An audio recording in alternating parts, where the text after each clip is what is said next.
to a dime. And we're live.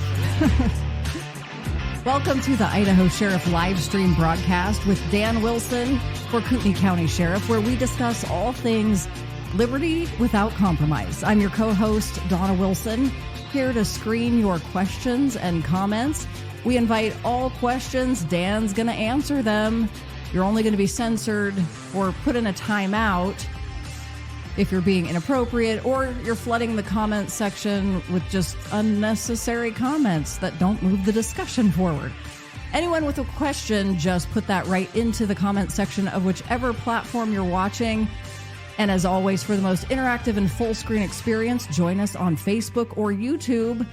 But if you are over there on Instagram, we're going to do our best to include you in the conversation. Please, everybody, take a moment to share this live broadcast right now to your profile so your friends can join right on in. If you're listening back to the Idaho Sheriff podcast, thank you for joining us. And remember, listen and subscribe to our podcast wherever you get your shows. Did you know that Dan Wilson is the only sheriff candidate here in Kootenai County recommended as the constitutional sheriff for our county by Sheriff Richard Mack? There's been rumors that there's another one, but there's only one. It's Dan Wilson. Now here he is. Good evening, folks. Thanks for joining. 60 days, a little bit less than 60 days, 59 days until voting the general election on November 5th. Now, I may have a few days off, but you get the general idea. We're down to the last 2 months, and I'm so glad that you joined me tonight, especially if you're in Kootenai County, where I am attempting to reach everybody in this community, no matter what your political ideation is. If you love liberty without compromise, I am the man for sheriff for this county that has been speaking about my platform and my ideas for the past 10 months. Those that say that I don't articulate or ever come down to the bones of what it is that I believe or what my plans are, well, you obviously are being disingenuous and you have not taken the time to go back over the 21 plus live events that we have archived on our YouTube, Facebook, and Instagram sites, or come to any of my numerous town halls or any of the public forums. So I would actually argue that this has been the most substantive campaign that Kootenai County has ever witnessed. I agree. So to hear anything otherwise, that there's no depth there, you don't really answer, how are you going to do the things you say you're going to do, you're vague, nothing but platitudes. It's quite the opposite, because we definitely challenge those statements. If you happen to be from the greater North Idaho, Eastern Washington, Western Montana area, welcome as well. I love hearing from all you patriots across the fruited plains. And if you are around the world, remember that America is the last great hope. And once America goes, we'll be back to the dark ages for a millennium. A long time. We've already got some of you that are submitting questions, so I just want to let you know, continue to keep those questions coming in, and I will get those over to Dan here shortly. You know, this has been another action-packed week. I think as the weeks roll on in this race, every week becomes more and more interesting, more going on, more appointments, more people stopping you. Stakes are higher. The stakes are higher. People are paying attention. And you've been called a lot of things this week in particular. Yeah. What are some of those things you've been, either names you've been called or things you've been accused of? Well, let's see. Rhino is a common one. That's easy. I mean, I think that's almost like saying you are racist. If you just apply it and it magically what does makes that you mean? so.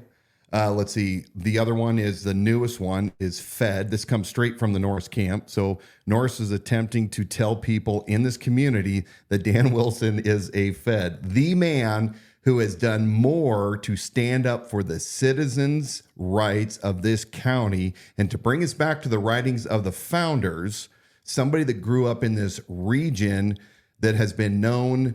All you have to do is go next door. I've been around for over 40 something years, but yeah, the Fed would be more applicable to DC Matari, who came from Washington, DC, and Bob Norris, who worked under Homeland Security at Los Angeles County Sheriff's Department. In fact, people have often speculated maybe they're still both working for DHS. If I don't know that Bruce ever did, but it's possible. And they hang around with a lot of former DHS, again, allegedly retired DHS agents right here in Kootenai County. So Yeah, definitely not a Fed. Let's see, what else have I been called? Well, with the Fed accusation, also your history in this region, as we've talked about even today, being 20 miles, to the west, the west of this border, and being in this region your entire life, your roots go deep, family history. So you are a very trackable and traceable person as far as integrity goes in your timeline, your business and associations that you've had in the community, both friends and family. Yeah. Which is not going to be typical. Typically, you're going to have something you're not going to be able to find information on a person prior to a certain date. Yeah, Bob Norris. We really don't know anything about Bob Norris before around, 2014, 2013. And at that point, you've got to believe whatever he tells you because it's been scrubbed. Well, he's the one that has routinely said that when he was at Los Angeles County Sheriff's Department under the Joint Regional Intelligence Center, that he held top secret clearances. Now, here's what I find interesting about Bob. If Bob, really had these high security clearances, then you have to have an extremely clean background. Everyone knows this. But why did you spend $3,000 in 2019 campaign funds to Reputation Defender? And what do? They scrub information off the internet. Now, there's a lot of things that surround Bob that he probably wants buried. But yeah, Dan Wilson has never scrubbed anything off the internet. I don't need to.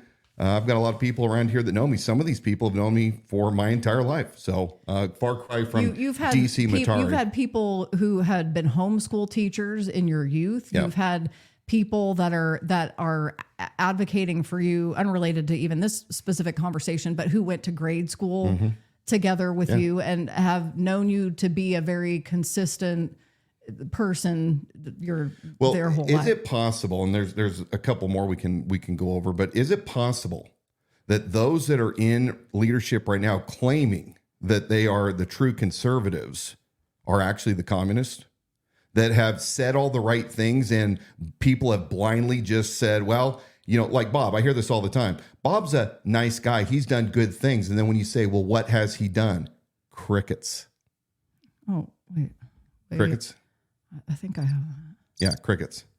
I'm a little slow on the draw. Let's see. Here's another one. After last week, when I came out strongly objecting to the surveillance state through the license plate readers, now I've been labeled, and I think you have one of those clips from our screenshots, but I'm being accused of being anti-law enforcement, which is completely absurd. And by the way, Mike P. Shall I add that? Yeah, why don't we do that? Let's show that. You can read that. Stage here.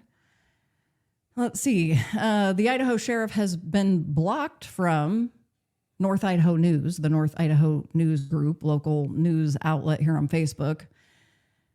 And their representative, Mike Petum, said, well, that happens. We are pro-law enforcement, military, and first responder. If you got blocked, it's because you attacked one of those groups.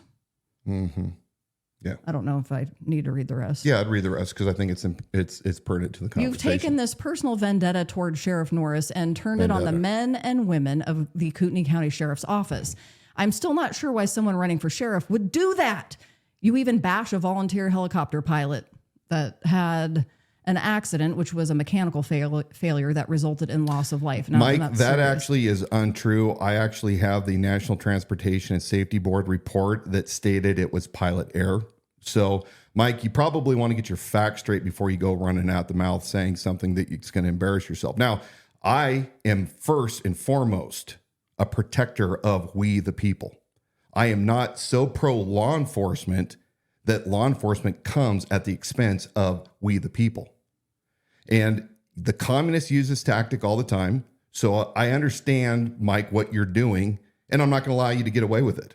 I can be simultaneously pro law enforcement and with my policies as I have laid out for the past 20 plus weeks, where I've talked about accountability and training and the things that are lacking, the professionalism that needs to be brought back and the backing of those deputies that aren't part of the Deputy Sheriff's Association. I absolutely am pro law enforcement when it is checked with the people, against the rights of life, liberty, and property. And I also was a volunteer police officer for 12 years, taking on all the liability, the responsibility, the exposure. How dare you, Mike Petum? How dare you tell anybody that I'm anti-law enforcement. What have you done for 12 years of your life free to the public that didn't include standing next to traffic, filming a sheriff while Wolf Lodge burns down? Now, when it comes to the rights of the people, I'm going to always side for people's rights to be secure. But we do not exchange our dangerous liberty for a certain security. And that includes when law enforcement that loses sight of that balance between taking care of the people and securing their rights versus not trampling on the people's rights. There is not a more pro-law enforcement candidate that is simultaneously acutely aware of the responsibility that law enforcement brings to protecting at the base level of government, the people's rights that shall not be infringed. So, Mike, you and I, we're going to tango. You want to keep this up? I'm going to keep exposing you for the nonsense you're saying. So keep that in mind, brother.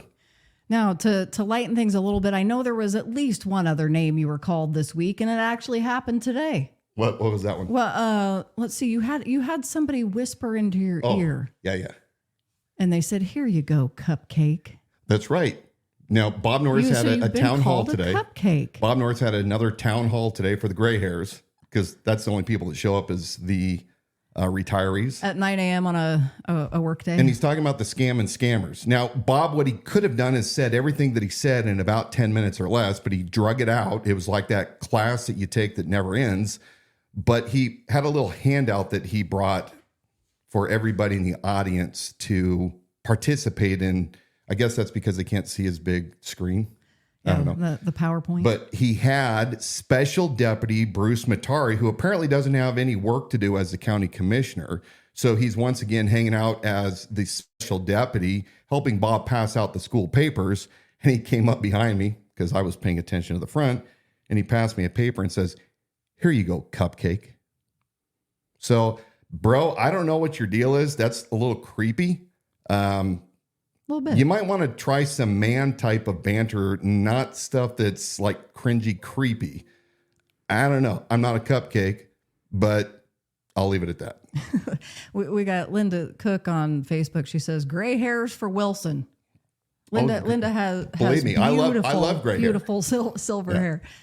We do have questions coming in. I don't know if you're ready to field those yet, but while Dan's deciding on that, okay, I'm just going to remind you, we will get to all these questions. So just keep putting them in the comment section. I am carefully tracking them, so it's not that we're forgetting them. We just got to get to them in a row here. So one, we have a gentleman joining us on YouTube that originally he was asking you if you would be a constitutional sheriff, but he was paying attention to our intro and he said, "Okay, I appreciate that." So he loves that you have Sheriff Mac's support. That's great. What is the first responsibility that a constitutional sheriff has? To protect the people's rights as found in the Bill of Rights, to be that buffer, that interposition, if you will, between an out of control, unaccountable government and the people of his county. All right. The next question, I think this is going to be a toughie. It's coming from Stephanie Fetzer. Oh, hello, Stephanie. I believe at the time she chimed in, I believe I'm understanding what her question is in response to when we were talking about the accusation of being a Fed and then saying, look, Dan's roots here in history go deep. So it's very easy to understand who he is, where he came from, his associates, business dealings, and all of that. So her question is, how about your Instagram accounts that you have locked down? Well, Stephanie, there are many people in this community that still have access to those. But because I'm running a campaign, I do lock them down because I have personal pictures of family on them. So if you want a personal, Stephanie, I'm gonna actually throw this out for anybody that's listening that Stephanie has this question. And if she's claiming that there's nefarious things, those of you that have access to my other two accounts, my private accounts, DW Wilson and the Kilted Killer, I will make you a deal. You come meet with Dawna and I at an open place. I will bring those and we can go through each one of those, photos on Instagram or my posts so you can see them in their entirety. But you have to agree to come and actually look at it. Oh, fair enough. Fair enough. The BC preacher has maybe a more involved comment that possibly transitions to another topic here. Since the sex trafficking seems to be a topic and Norris says that there's no cases of trafficking reported, or I believe he said no evidence. No evidence. So his question is, what would you do in regards to trafficking? And I think step number one is admitting that there's a problem. You got to start with that. Let's go ahead and actually, Quincy, I'm going to answer this question, but this was part of what my outline was for tonight. So, Don, I think we're going to go down to, let's say, number 6, and let's see if we can't play that Norris video on the human trafficking to set it up a little bit. Give me a minute here. Because this is absolutely something that I believe we're not talking about enough. So we're going to go ahead and play this a clip that Bob Norris stated again. He stated it before last year. It was at a town hall, I believe in Hayden, Idaho, where he was asked point blank, is there any signs of human trafficking taking place here in Kootenai County? And his response is he sees no signs of human trafficking taking place, but there could be some minuscule amounts of it taking place at massage parlors. Remember, human trafficking isn't just sex trafficking. It also includes human slavery. So Bob says, well, we don't really see any indications of it, but there might be. So do you have that clip ready? So this is last week at a town hall coffee event that Bob had up in Spirit Lake. For those of you who want to watch a more in-depth coverage, you can go to my YouTube page and you can see a special edition on this episode here. I might have to talk a little more. I'm just not quite sure what I got going here. There we go. That's the one. And we're going to cut to a narrower shot that focuses in on Sheriff Norris as Quincy asks this question. Problem with sex trafficking here in Kootenai County? Well, you tell me. You know, you can arrest somebody for sex trafficking. Have you seen it? I'm asking you. Well, I'm asking you. It's your job, not his. Am I answering him or answering you? You didn't answer me. Listen, I know you're waiting for your YouTube moment. Okay. So here is what we will say. Here's what we will say. We have 350 police officers here in the state of Idaho. We're here in North Idaho. We have many civilians that are trained in sex trafficking. We do not find any evidence that there is sex trafficking going on here in Kootenai County. Okay, we'll end that right here. So to recap, that's your, there we go. We're technically challenged at times. Well, you know what? That got really confusing because it was a previous live with the picture and picture and picture and picture. So that's what was going on there. It was a brain twister. I confused you. Yeah. So really, Quincy, you were there. You followed up a question based on 2 women that were there that provided therapy for children who had experienced sexual abuse. And so your question was quite timely, and you made that question: is sex trafficking taking place here? Do you all notice how Bob Norris responded to that? Now, he's the sheriff, the chief law enforcement officer of the county, 30 plus years experience down at Los Angeles County Sheriff's Department. I mean, the guy handled, he says, assets like the CIA and the FBI. And yet he doesn't have a readily available answer. In fact, he projects back onto Quincy and he says, well, I don't know. Do we have a problem with sex trafficking? You know, you can make an arrest. And you said, basically, hey, I'm asking you the questions for you. Why is Bob Norris so unhinged about this question? There isn't one person that I talk to in this entire region, especially in Kootenai County, who believes there is no human trafficking taking place here. And when you double down, Bob, and you say things like, we see no evidence. I've used this analogy before. If somebody's murdered right down on Main Street, the body's on the ground, the murder weapon is nearby, blood is everywhere, and footprints that have walked through that blood pile and walked down the sidewalk. And you, instead of going to that crime scene, walk 3 blocks in the opposite direction. You can safely say, Bob, that you see no signs, no evidence of human trafficking taking place, but that doesn't mean that it's not happening. And I've contended that the reason why we're not looking for it is because we're worried what we're going to find in the net. And I've been connected with many very reputable, high-speed, third-party organizations that specialize in finding these rings. And I believe that if Kootenai County and the region needs extra resources to find where this is taking place, then we should be using these third-party reputable sources to help ignite the leads of what's going on so that we can begin to do our best to eradicate this evilness from our communities. And I'm going to tell you that in Spokane, which is 20 miles to the west, human trafficking is absolutely taking place in Spokane. We have a major interstate that runs through Spokane County, which then leads to Kootenai County. And that's I-90. We have major casinos here. So the real reason is that I don't think we're very motivated to truly find any of this trafficking taking place by the Kootenai County Sheriff's Office. And that starts and ends with command. That has nothing to do with the patrolmen, the deputies that are out there on the front lines. This has everything to do with the policies that Bob Norris has not put into place to make this an issue and to make it a priority. But of course, when you're going to every coffee sheriff event there is, and, campaigning nonstop for the past, 12, 13 months, you would expect no less from that. So, Quincy, that's what I would do, and I am going to do. I've talked about this in length, that I will be partnering up with third parties to help ignite that fire so that we can start beginning to find out who these actors are and we can eradicate it from our communities. Thank you for joining us on tonight's live stream broadcast. Yes, we are live. That means, unless you're listening back on the podcast, sorry, you're going to have to join us on another live broadcast Wednesday night at 7 p.m.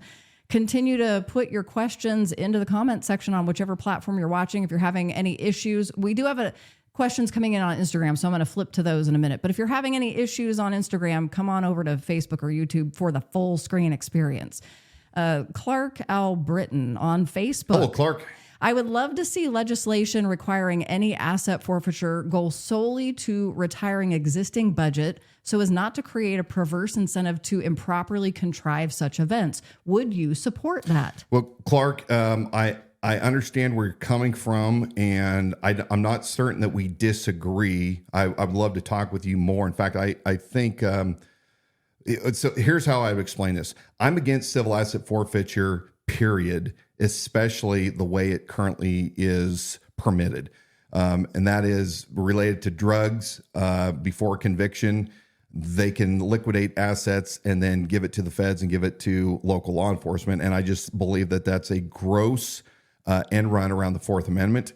Look, if you have been convicted by a jury and the judgment states you have to liquidate these assets, I think it is very appropriate at that time to bring that back to do things like you're talking about, helping take care of the overall budget. But a lot of these are set by federal standards, what you can or can't do with the budget. I'm not interested in civil asset forfeiture money, which I know I'm putting a mark on myself because budgets are already tight.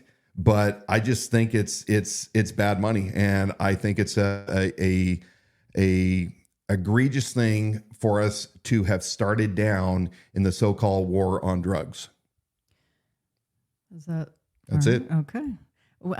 Quick question over. I'm gonna flip over to this Instagram user. Maybe it's a gotcha question from Scott Jensen.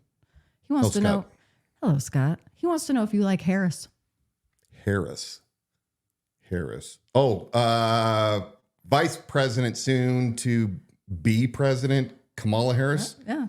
Oh. I mean, I'm guessing that's okay. Well, if you're talking about Kamala Harris, I think she's a communist, and I have zero love or respect for communists. They are still created by God, but as far as the communists go, we do not have any place in our country for these Marxists that are in essence destroying our country as we speak. So yeah, I'm not a Kamala fan. John Michael Bauer over on Facebook. Thanks for joining us tonight. I know he's a busy guy, so the fact that he's hopping on here, that's a privilege. Former Captain Sumas told me in 2020 he could not remember when KCSO last did a John sting. As a former vice captain, he was a little surprised about that. Yeah. Not necessarily a question, but an important comment to be noted. Yeah, I find that interesting. And a John sting, of course, is related to prostitution. So look, folks, there's a lot of embarrassment that takes place. About 10 plus years ago in Spokane County, there was a regional task force made up by Washington State Patrol, Spokane PD, Spokane Sheriff's Office, I think Airway Heights PD, and they did one of these stings. And the Johns, those that were soliciting sex from these massage parlors, they fought very hard to keep their names off a list. And look, if you're doing these bad deeds, you're contributing. Most of these women that are involved in prostitution, a large section of them, even by the way, they're trying to change it statutorily, is in the realm of sex trafficking. Look, anytime a person has to violate their body to sell their body for others' pleasures at their own expense, that's wrong. That is morally wrong. And we shouldn't be blaming those victims. We should be going after those that are paying for those services. So, Bauer, thank you so much for bringing that up. That's an excellent point. Mike Marcourt on Facebook, he asks an important question here because we established toward the beginning of our broadcast tonight that some of the accusations as this race is ramping up is that you just have no substance. We don't know what your ideas are. It's vague, your platitude. Mm-hmm. Give me answers and insight. So I'm going to bear with me here as I read Mike's question, because I know he's taken some heat for this, sure. Even trying to advocate for his support of you. We know that illegal aliens have been bussed into our local communities. These are unvetted individuals. We see them everywhere. What should Norris be doing to alert the people of this issue? And what would you do to either arrest or deport illegals from south of the border? Yeah. Well, again, you're hitting on a bullet point that I was going to talk in more depth, so we'll probably do a little bit out of order. But let me just say this. From the very beginning, in fact, currently on my Instagram page, I reposted on my story one of my original video posts all the way back in February, where I said, here's the deal. We cannot locally arrest solely on the basis of immigration status. Okay, that's already been established. Now, Bob Norris has said in the Coeur d'Alene Press, back at his another coffee event back January 25th of 2024, you can look up that article. He makes a statement that once let's see if I can find that statement so that I'm accurate. So this is what Norris says back on the 24th or 25th of January in Coeur d'Alene Press. Once they touch soil here in the U.S., they have all the rights of a U.S. citizen. That is false. Just so we're clear. Is that now taken? Was there something else surrounding that? Kind of like the Bible scripture, you need to read it in context. Is there something there that we're possibly missing? Because that becomes the retort when you use that quote from that article. But that is his.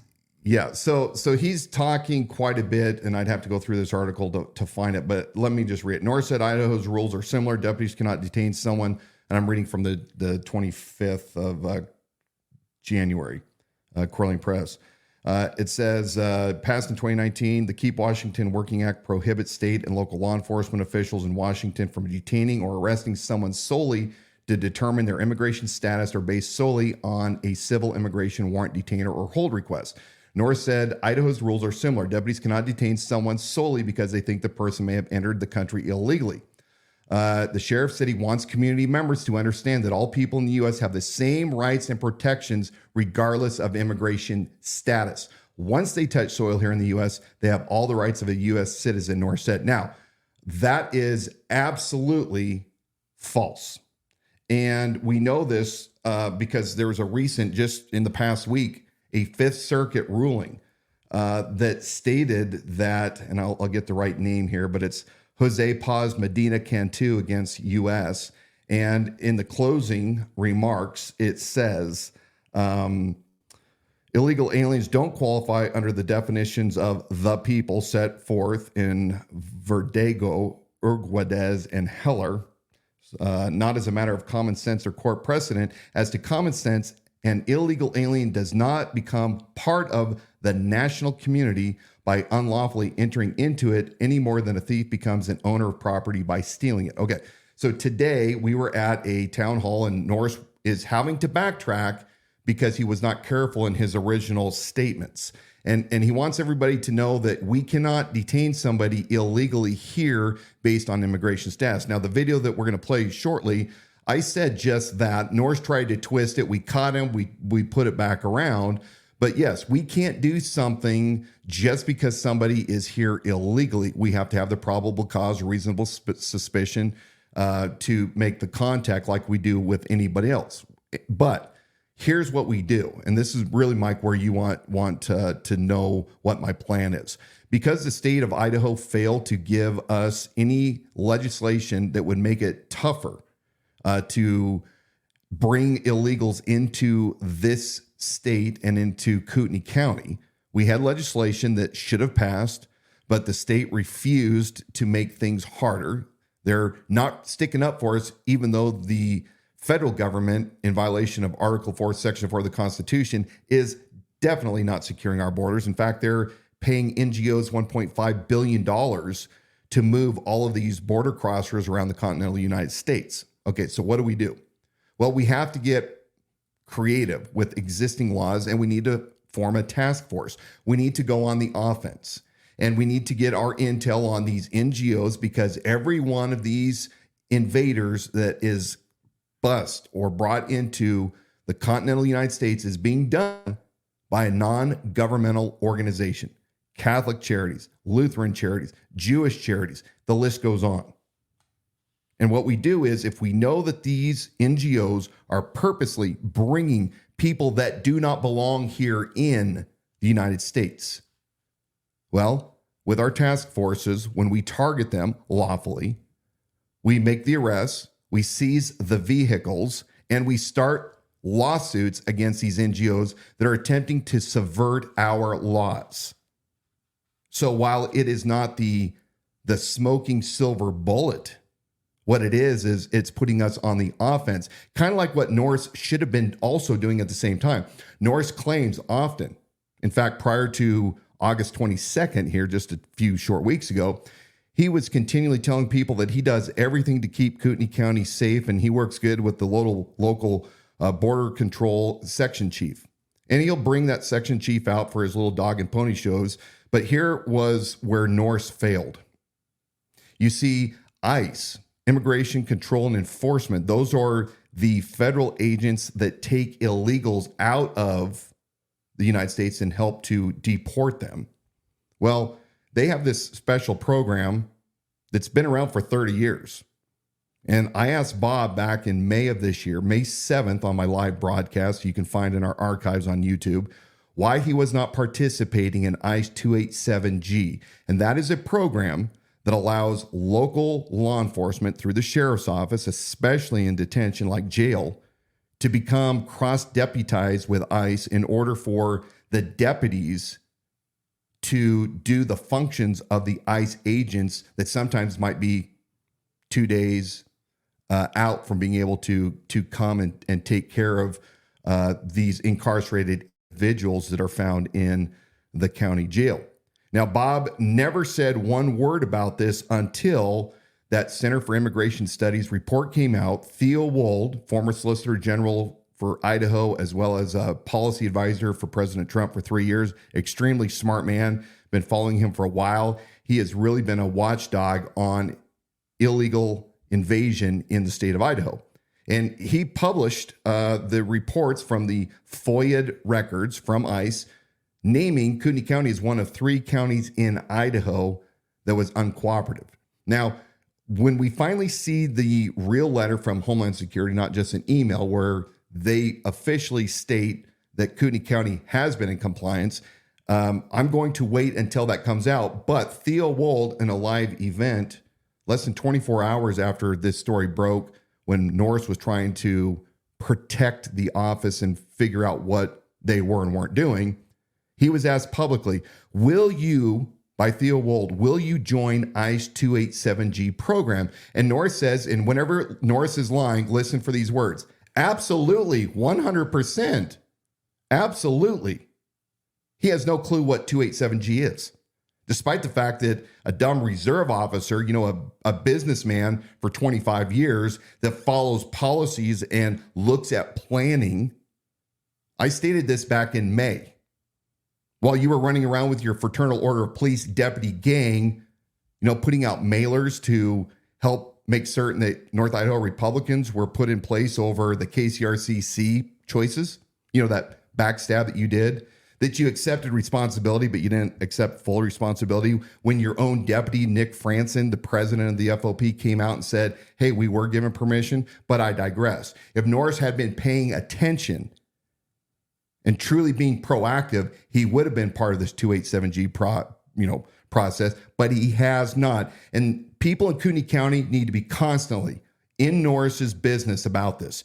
Quit giving this man a pass. 4 years he's had to act and to secure this county, and in 4 years he has done nothing.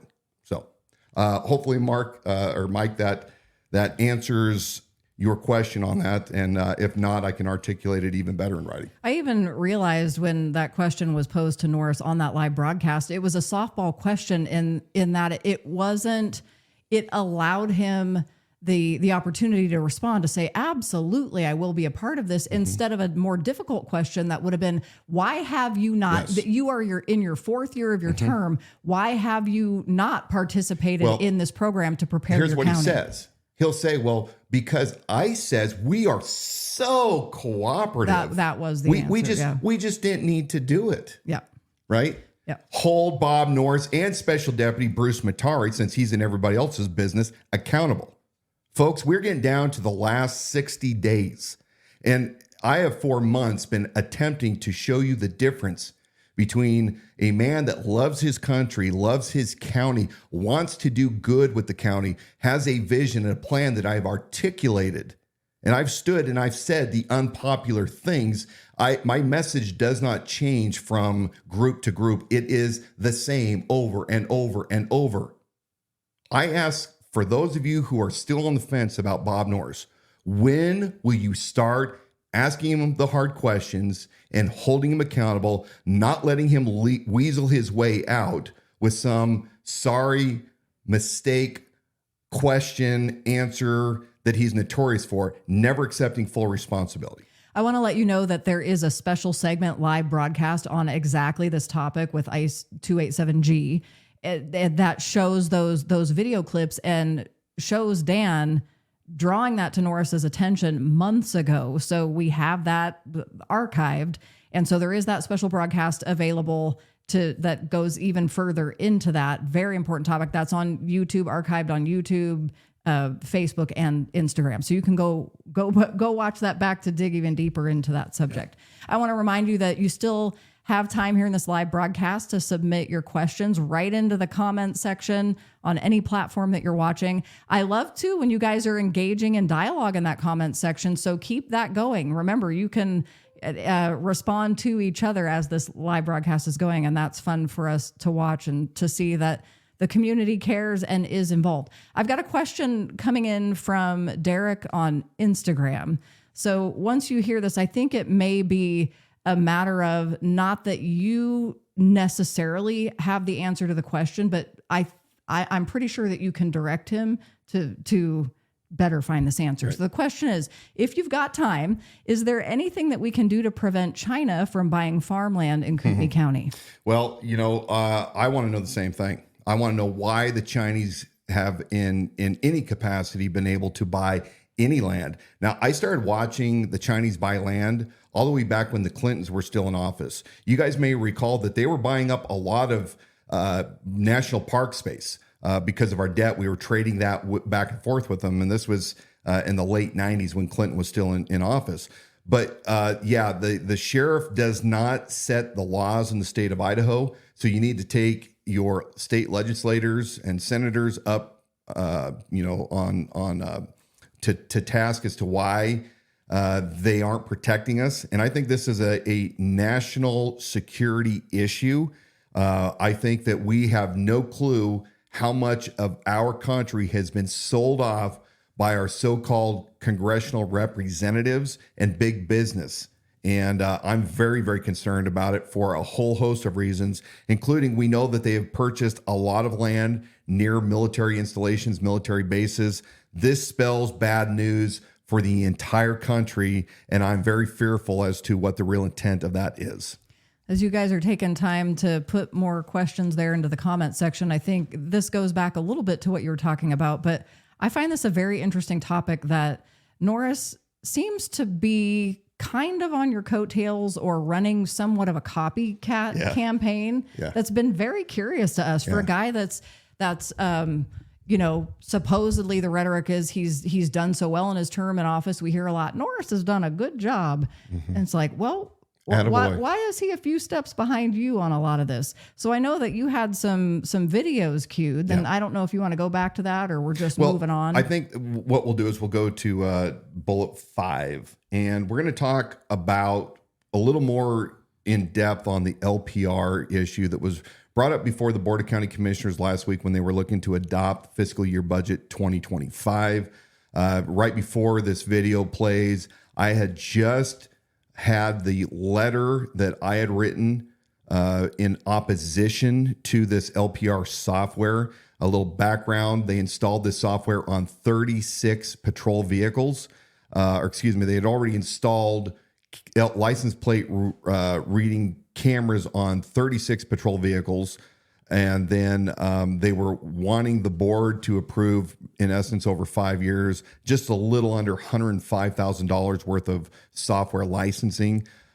So I had just had my letter read into the record and in opposition. So right after I read this record, or my record was read rather, I'm starting to get tired or something. Yeah, that's okay. After my letter was read into the record, Bob Norris conveniently was ready to, engage in his rhetoric. We're going to listen to him for a few minutes, and then we're going to show you some things that we're going to do some more I Caught You, Bob. So let's go ahead and play that. Okay, we're going to give that a try. There we go. I have seen federal abuse, and as your sheriff, that federal abuse will not be here in Kootenai County.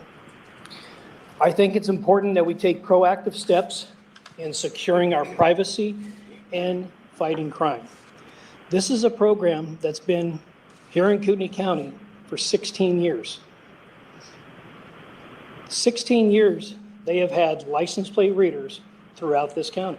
But not on 40 patrol vehicles. Unlike the current request, the cameras that are current have 360-degree capability and run 24/7. We are asking primarily for officer safety purposes for that vehicle in front of that deputy Hogwash. to check that plate for a wanted person, wanted in a felony, stolen vehicle, etc., etc. This is an officer safety feature that is now available to warn the deputy of a close proximity of a hazard. The ALPR system has worked well for us without any abuse here in Kootenai County.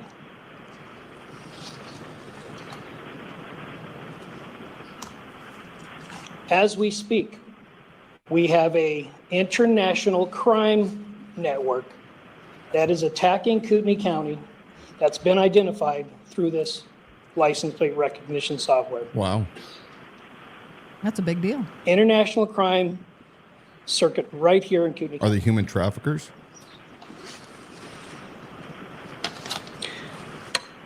We have been able to effectively combat crime. Kootenai County is growing. We are getting more and more sophisticated people who are here that want to commit crimes. You have no idea how crime is starting to percolate here in Kootenai County.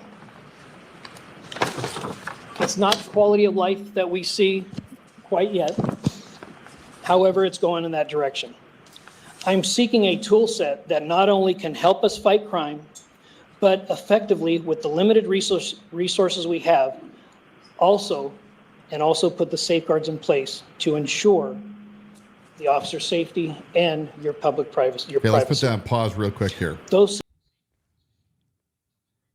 Go ahead. Is it going to continue to play? Because I want to. Yeah, I'm doing my best. Right. I got it. So Bob is doing this big intro. You know, we have to have this for officer safety. Again, what he's doing is, for those of you who have not been in law enforcement, and my former law enforcement or current law enforcement friends understand this, it's not magic like that. You're not just going to be magically driving around every single day and all of a sudden this is going to go off. So they're trying to make something bigger out of this than what the reality of it is. Could it potentially catch one of these bad actors when it's right in front of you? Sure. But you can also do the same thing running plates or, having a tip. So he's building this up and he's like, we have been doing this for 16 years. Well, those are stationary cameras. And yes, they are 360 degrees, but they're not on a patrol car driving the entire county all hours of the day, 24/7. And furthermore, when he starts talking about, we're going to do things to ensure the public safety and our safety for the data. Again, he's saying we are going to do this. So I just wanted to pause a little bit here so you could hear this. Let's go ahead and pick back up and then we'll finish with the last comments. Okay, I'm just going to pull this screen up again, a little bit of toggling around. Thank you for that, by the way. And then, of course, I don't like Not that there. one. That's not the one. That's the wrong That's one. not the right one. Yeah, so I'm still toggling and you're still Let's talking. do this one right there. Yep. No, it doesn't. It doesn't work like that. Okay. Yeah. So Bob goes on, in essence, what he says is he starts disparaging a certain sheriff candidate. If he had access to this information, it could be very dangerous in his hands. So, In front of the commissioners when we ask for these requests, and that we should be doing this every year to ensure compliance with the policy that I'm going to set forward with you today. All I'm asking for is the tool sets to get the bad guy. But I want to focus on making sure that these tool sets can't be abused. Frankly, there are some people that are running for sheriff that I would be very concerned about having access to these tool sets. Very concerned. They have no demonstrated history of ever properly handling these type of protocols and programs. That's something that's very important. So these things need to be in place. That's why I'm going to do it. There is currently no statute in Idaho governing the retention of this data. all right, we'll finish So there. here's my. So this gaslighting buffoon literally projects on me as the candidate what he himself is actually doing. You see, I had already just had previously my letter in opposition saying that we will not trade our dangerous liberty for a certain security, that we accept risk as Americans, that we don't want to be surveilled. And you know what? I don't give a damn whether or not they've been doing it for 16 years. We have seen the continual erosion of our privacy and our rights, and we say, no more, we're done. Kootenai County, lead the charge. And then maybe those in all the other outlying cities that also don't want the intrusion can put the pressure on their law enforcement and their city leaders to do the same thing. But this buffoon gaslights and tries to tell people that in my hands, it could be dangerous. So he's admitting that the data can be used for nefarious things. Thank you, Bob, for admitting that. Notice that he also says the policies I'm going to set forth. Now, I'm going to go back to slide number 2. This is a public records request that I put into the Kootenai County Sheriff's Office. How does Bob know how to catch up with me? Because of my public records request. Mm-hmm. The public records request that I put in go before his desk, so he knows exactly what I'm fishing for. On August 1st of this year, I put in a records request. You can see that first red square shows it as 8-1. Let's go to the second page. This, I believe, was from Lieutenant Headland. And we're going to look at the first box here. And this is very important. Motorola is providing the demo software. I could not tell you the exact demo timeline, except to say that during budget discussions, they agreed to extend our demo until the start of the fiscal year. If it is approved, we will pay and begin a contract. If it is not approved, the demo will end as previously stated in the initial records request. That was one of my previous ones. We have 28 Ford Explorers and 8 150s with the LPR capabilities in demo. There are also 10 demo accounts for LPR cell phone apps, which provides the same LPR capabilities. So notice this. This is something that Bob has not bothered to let the people know. These license plate readers that we're now debating, the public saying we don't want them, he's been using them for several months in demo. The records request is very explicit right there. He won't even tell the people we've been using these for the past few months. What kind of discussions would ensue if people really knew that despite the fact that we don't want these and you're going before the board to get the approval of the $105,000 or the $20-some thousand per year, that the people should have known that you were going to put those into service, and then all of his sycophants, and you know who you are online. You've been coming after the people that have been speaking out against this privacy issue by saying, well, why didn't you show up to any of the forums beforehand? It's because they've been running these things way in advance. And your own sheriff won't level with you. He won't tell the truth. And furthermore, bullet point number 2, he states, we do not have any past or current LPR policies. Deputies should refer to the NCIC ILETs for license plate information obtained by LPR. Do you understand how ridiculous this is? Bob is feigning like he hasn't used these yet for several months, and he's going to use them. But you know what? He's going to, with all this powerful data information that he already said that a certain sheriff candidate, if he got a hold of who doesn't have any experience, Bob, I actually ran a car with an ALPR in it. I understand exactly what they are. You don't even have a policy in place to protect the people or the data.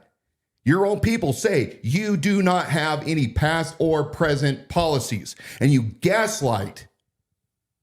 You don't even own up to the fact that you didn't even think about it until this dumb reserve officer, this no-name that's not a true competitor of yours, had to ask a records request and write a letter to put you on notice.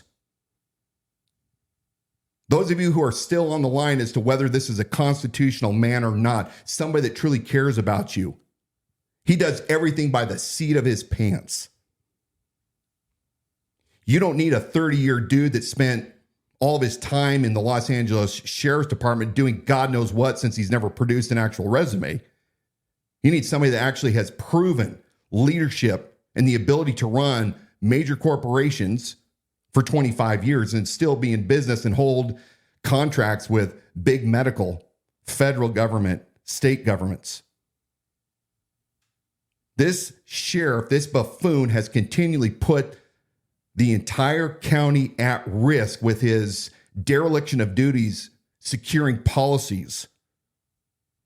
We're not even going to talk about the helicopter policies and the fact that he can't even manage that program right now and the inherent risk that the county's in by not only my belief, but by others on my team who were part of air bureaus down in California and understand how it works. And we're saying the paperwork doesn't match up. So Bob Norris needs to be held accountable by you, the people. It can't just be me. He needs to answer as to why he insinuated that this was a program that wasn't even in operation yet, instead of sitting there lecturing people as to how this program should be working, what he's going to do to put policies in place to protect the people. You're way far behind the curve, Bob, and you only did it because you got called out like every other time you get called out.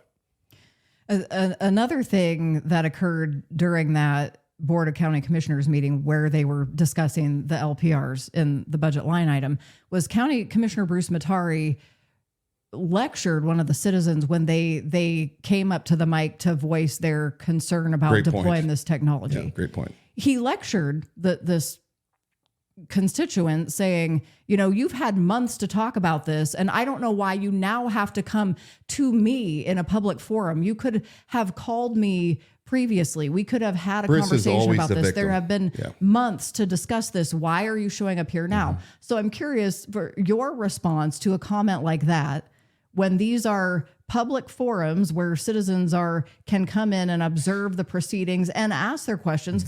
Was that not an appropriate place for a taxpaying citizen to ask that question? The community meetings is the appropriate place to have these discussions.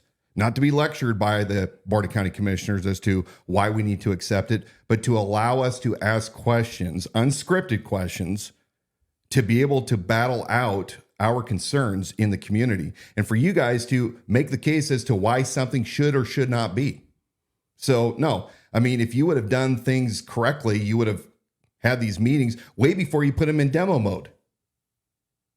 I mean, shouldn't you, before you even engage with Motorola Solutions, taking a survey to find out if your own citizens were even on board? Before you purchase 38 cameras, and I've got the records of how much that cost us. Those cameras were purchased and then installed on the vehicles down in Utah, where they build out our patrol vehicles. I don't know why we don't do them locally. But that would have been the time to ask the people, not before you wasted taxpayer dollars on cameras that the people are clearly saying we do not want, and you're gaslighting people again by trying to manipulate them by saying it's officer safety. It's officer safety. It's officer safety. That's a outright lie. It's definitely been a hot topic. There's comments coming in on Instagram. One, Charles Meyer says, so we should trust Norris, but not Wilson. So that was made evident in that video clip. So why would we let anyone have that power is his question. Absolutely.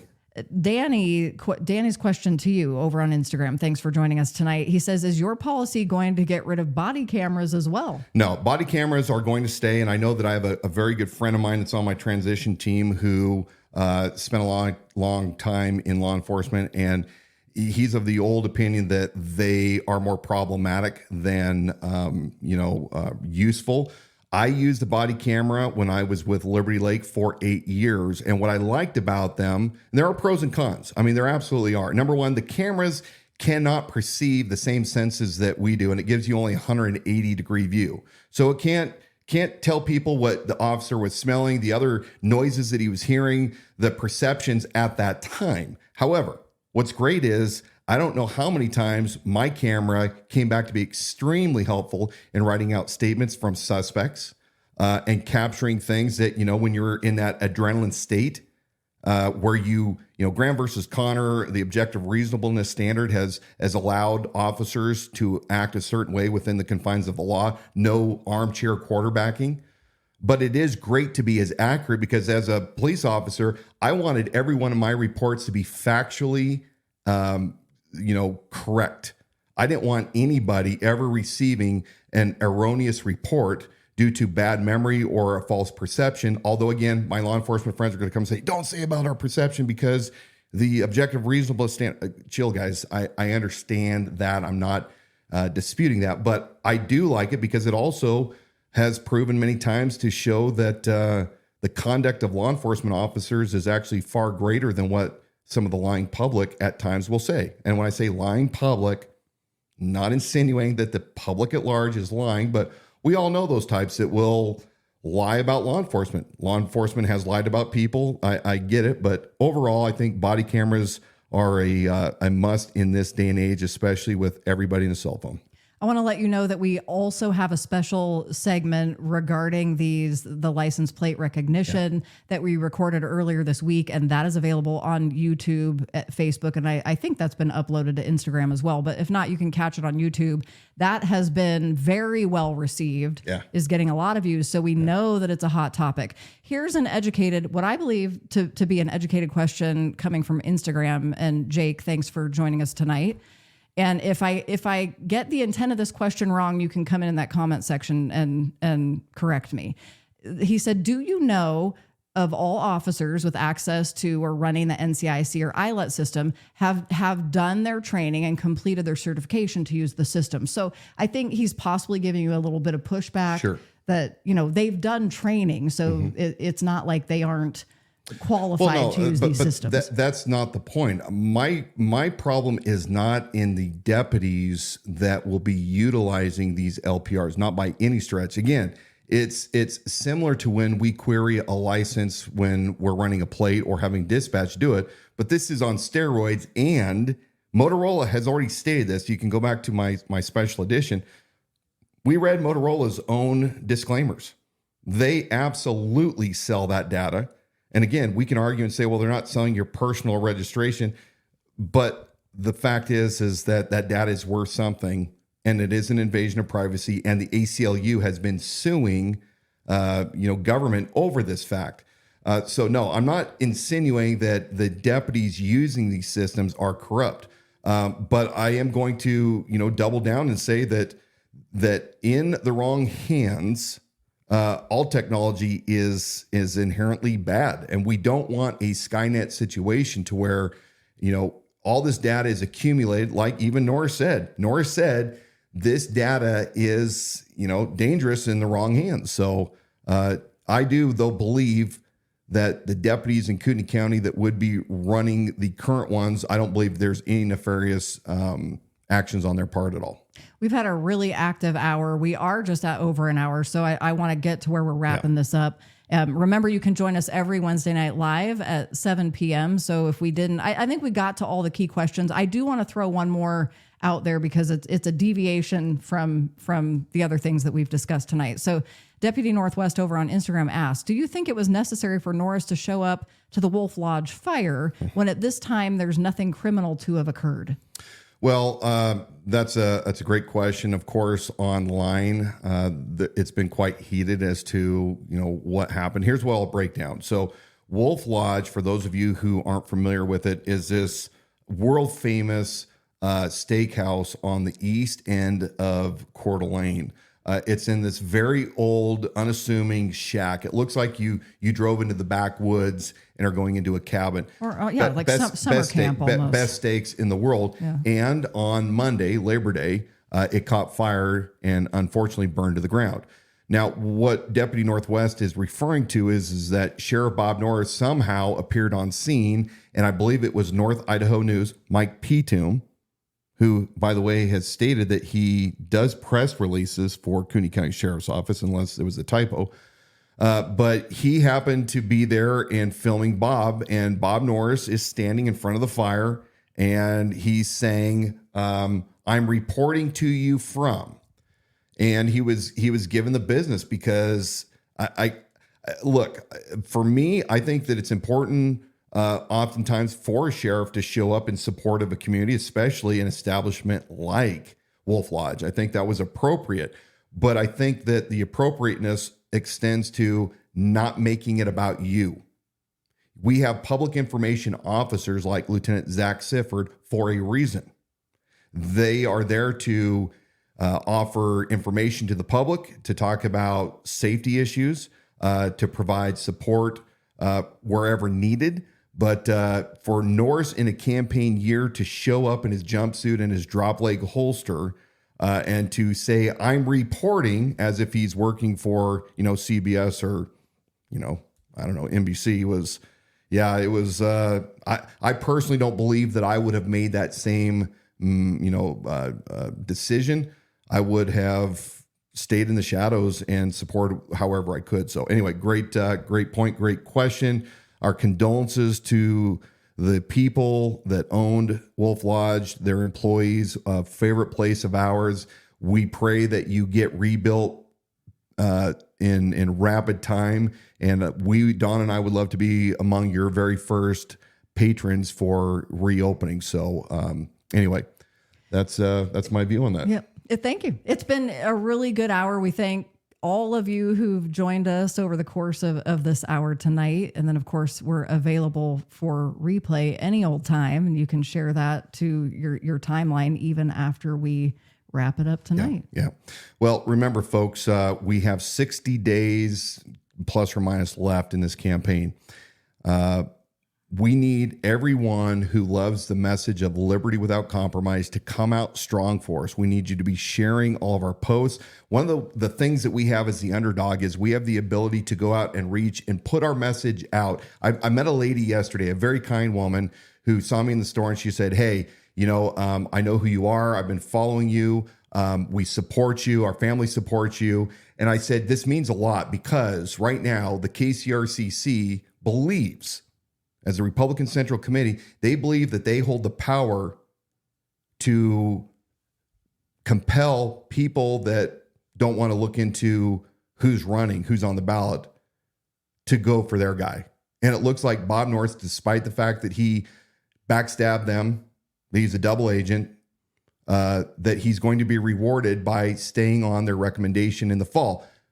And I told her, I said, the ability for us to reach out through social media, to give the message to those in this community and beyond that are thirsting for leadership. Somebody that levels and says, the emperor has no clothes, danger is on the horizon, we do not exchange our dangerous liberty for certain security, so on and so forth. The message of liberty without compromise. You folks are the ones that are the hope for this race. We will defy. Being an independent is not a bad thing, especially in the role of sheriff. Being an independent is a net gain because the people in this county need to understand that it doesn't matter what your ideation is. I happen to believe in very, very opposite things than some on the left do. But I do believe in fidelity to the Bill of Rights and to protect everybody equally under the law, where nobody is greater, nobody is lesser. So it is for you out there, wherever you are, that is not a part of a party, that's not a part of a group, but are hardworking, you love your family, you love your community, and you want a leader that will lead you to a certain security, but not take your liberty away. I'm your man. So share every chance you get the message, share our posts, share our YouTube videos, send us emails. Look, I'm going to tell you, there's a lot of emails that have come in the past week. I am behind. I will get to you. Several of you I owe a phone call to. Don't despair. You're on my list. I will get to you. But remember, we did not descend from fearful men. We descended from men who understood the times. They acted accordingly, and they pledged their lives, their fortunes, and their sacred honor. We have hard times in front of us, but a united people together, we can be that shining city on a hill for the rest of the state of Idaho and the surrounding communities to see what a united people together look like, who come together to secure their liberty. Let's be that example for the rest of the world to see. May liberty live. God bless you all. May God bless Kootenai County. We'll see you next time. We have a public town hall coming up, Hayden Public Library. That's on Monday, September 9th. We've got the room reserved at 12 noon. Maybe you can stop by on your lunch break for those of you who actually work for a living. Love to see you there. You can meet Dan face-to-face, talk to him in person, and that would be wonderful. Remember, you can always donate securely online. We need those donations for the finish line to this race, securely online at theidahosheriff.com. Thank you for joining us tonight for the Idaho Sheriff live stream broadcast with Dan Wilson for Kootenai County Sheriff. We are here every Wednesday night at 7 p.m. Subscribe to our YouTube channel, The Idaho Sheriff. That's going to give you automatic reminders when we go live. And for the Idaho Sheriff podcast, listen and subscribe wherever you get your shows. Learn more about Dan Wilson, his platform, policies, and viewpoints. They really are all right there on the website at theidahosheriff.com. Thanks for joining us tonight. Stay strong and courageous. Always stay courageous and always have hope. Good night. Good to see you tonight, Clark. Thanks for joining us. Lisa, thanks for joining us on Facebook. We had a hippie over on YouTube. It's not any hippie that I know, but we got a hippie. Thank you, Tasha, and a lot of friends over on Instagram. Thanks for joining us tonight.